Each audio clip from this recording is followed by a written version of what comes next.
हम सभी के जीवन में एक ऐसा समय ज़रूर आता है जब सभी चीज़ें आपके विरोध में हो रही होती हैं और हर तरफ से बस निराशा मिल रही होती है।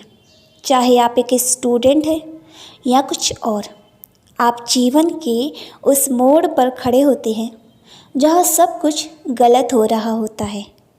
लेकिन देखा जाए तो आपकी विफलता सफलता से कई ज़्यादा महत्वपूर्ण होती है।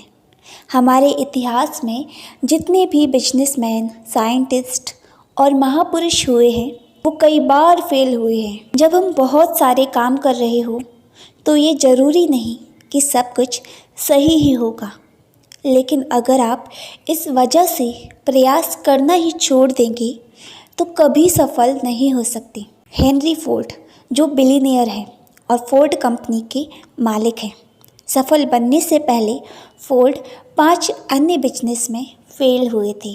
कोई और होता तो 5 बार अलग अलग बिजनेस में फेल होने और कर्ज में डूबने के कारण टूट जाती, लेकिन फोर्ड ने ऐसा नहीं किया और आज एक बिलियनियर कंपनी के मालिक हैं। अगर फेलियर की बात करें तो थॉमस अल्वा एडिसन का नाम सबसे पहले आता है। लाइट बल्ब बनाने से पहले थॉमस लगभग 1000 बार फेल हुए थे। अल्बर्ट आइंस्टीन जो 4 साल की उम्र तक कुछ बोल नहीं पाते थे और 7 साल की उम्र तक निरक्षर थे।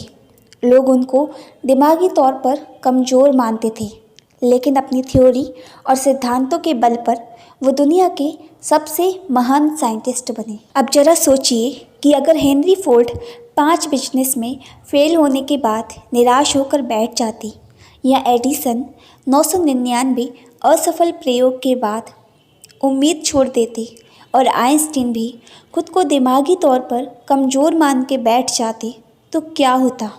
हम बहुत सारी महान प्रतिभाओं और आविष्कारों से अनजान रह जाते। इसलिए असफलता ही इंसान को सफलता का मार्ग दिखाती है। दोस्तों, किसी महापुरुष ने कहा है कि जीतने वाले कभी हार नहीं मानते और हार मानने वाले कभी जीत नहीं सकते। आज सभी लोग अपने भाग्य और परिस्थितियों को कोसते रहते हैं। अब जरा सोचिए, अगर एडिसन भी खुद को अनलकी समझकर प्रयास करना छोड़ देती तो दुनिया एक बहुत बड़े आविष्कार से वंचित रह जाती। आइंस्टीन भी अपने भाग्य और परिस्थितियों को कोस सकते थे, लेकिन उसने ऐसा नहीं किया।